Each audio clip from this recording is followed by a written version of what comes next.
తెలంగాణలో కాంగ్రెస్ ప్రభుత్వం ఏర్పడిన తర్వాత పరిపాలనా అధికారుల బదిలీలు ప్రారంభమయ్యాయి. ఈ బదిలీలు ముఖ్యంగా ఐఏఎస్, ఐపీఎస్లను బదిలీ చేస్తూ రాష్ట్ర ప్రభుత్వం కీలక నిర్ణయం తీసుకుంటోంది. అయితే గతంలో ఐఏఎస్, ఐపీఎస్లను బదిలీ చేసిన ప్రభుత్వం తాజాగా మరో 7గురిని బదిలీ చేసింది.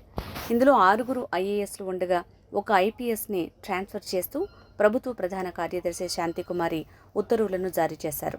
ఈ నేపథ్యంలో కలెక్టర్లు, ఐఏఎస్లతో సీఎం రేవంత్ సమావేశం ఏర్పాటు చేశారు.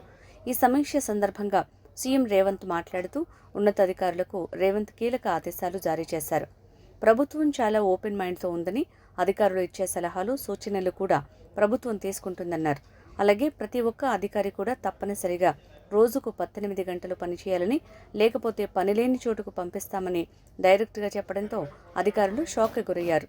ఇక ఈ విషయానికి సంబంధించి ఎవరికైనా ఇబ్బందులుంటే వారు వెంటనే తప్పుకోవచ్చని, పని విషయంలో ఊరుకునేది లేదని అధికారుల్ని హెచ్చరించారు.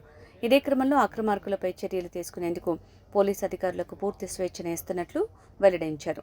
6 గ్యారెంటీలు అమలు కావాలంటే ప్రజాప్రతినిధులు, అధికారులు కలిసి పనిచేయాలన్నారు. ప్రజాప్రతినిధులు, అధికారులకు సమన్వయం లేకపోతే అనుకున్న టార్గెట్ రీచ్ కాలేమన్నారు.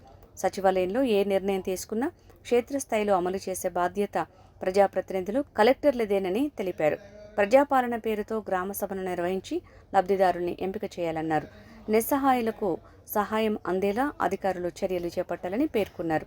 అభివృద్ధి అంటే అద్దాల మేడలు, రంగుల గోడలు కాదని, చివరి వరుసలో ఉన్న పేదవాడికి సంక్షేమం అందే బాధ్యత అధికారులదేనని తెలియజేశారు. గ్రామ సభలో ప్రభుత్వ సందేశాన్ని ప్రజలకు అర్థమయ్యేలాగా చేయాలన్నారు.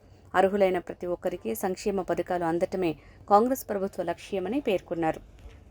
రోజుకు 18 గంటలు పనిచేయాల్సి వస్తుందని అట్లాంటి ఆలోచన ఉండి ఎందుకులే ఇంత ఫిజికల్ స్ట్రెయిన్, మెంటల్ స్ట్రెయిన్ మాకు ఎందుకు అని ఎవరైనా అధికారులకు ఏమైనా చిన్న చిన్న అభ్యంతరాలు ఉంటే మాకు ఎలాంటి అభ్యంతరం లేదు. తప్పకుండా వాళ్ళకి కలెక్టర్లుగా, ఎస్పీలుగా అక్కడి నుంచి మార్చి మీకు మిగతా ఎక్కడైనా 18 గంటలు పనిచేయకుండా ఉండే పోస్ట్ ఏమైనా మీరు కోరుకున్నా మాకు ఎలాంటి అభ్యంతరం లేదు.